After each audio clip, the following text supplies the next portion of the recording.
Okay, we have another book. My Brother the Duck. There's a little girl looking at a baby in a crib. I learned something odd before he was born. Dad told Mom, "You're waddling. We must be having a duck." They laughed. I didn't. A baby was bad enough. A duck was unacceptable. Research was obviously required. She looks kind of crabby. So when my parents returned from the hospital holding something wrapped in a blanket, I took notes. The thing was scrawny. It was yellow. Its nose was flat and broad. It looked like a duck, but that was only a hypothesis. To prove it, I need evidence. Mom showed me the bundle. "Look, Stella, it's your baby brother, Drake." That name seemed noteworthy. Turns out Drake is a fancy word for a boy duck. My first piece of evidence? Check. Ah! As soon as I wrote it down, Drake started squawking. Man, could that kid quack. My second piece of evidence. Check. Boy, look at she's holding her ears. He's crying loud. But scientists can't just wing it. They have to gather facts. So I visited my friend, Carla Martinez. She made volcanoes erupt, pickles grow, and paper clips float. We have a new baby. His name is Drake. I think he's a duck. Carla considered my statement. Male ducks are called Drake, she conceded. Does he quack? You should hear him. Does he have feathers? Not yet, but he's fairly fuzzy. Does he have a bill? Looks like a duck has a bill. I stopped to think. Drake's nose was definitely not normal. I guess so, I said. Carla raised an eyebrow. Scientists don't guess.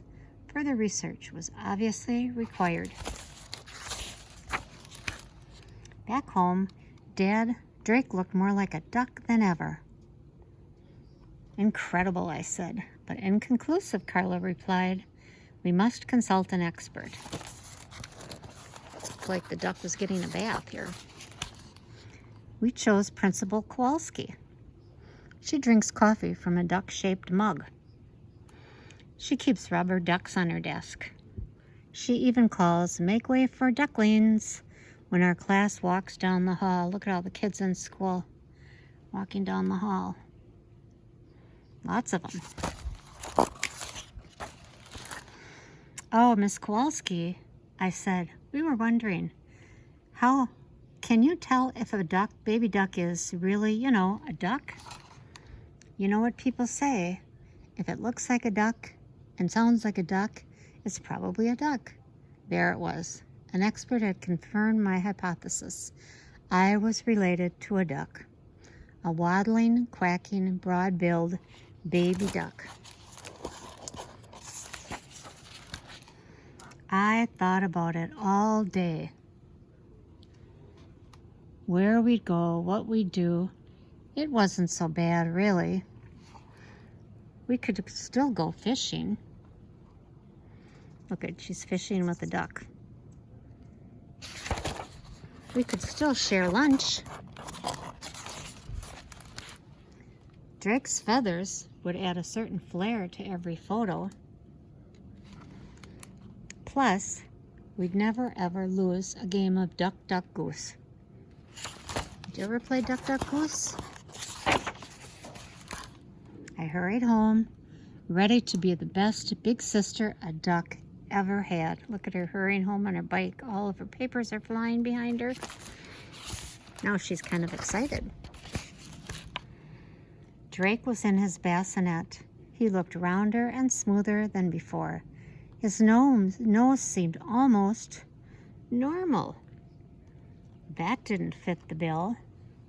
Was all my research wrong? Just then, Dad waddled by. I dropped my notebook and stared. Long, skinny legs? Check. Wide, webbed feet? Check. The biggest bill I'd ever seen? Pool time, he announced. I need to get my wings wet. Now she's thinking her dad looks like a duck. And with those words, I knew. Stella Wells, fledgling scientist, had another hypothesis to test. What do you think that was? What was she going to test? To see if her dad was a duck. Right? What do you think? The end. My brother the duck.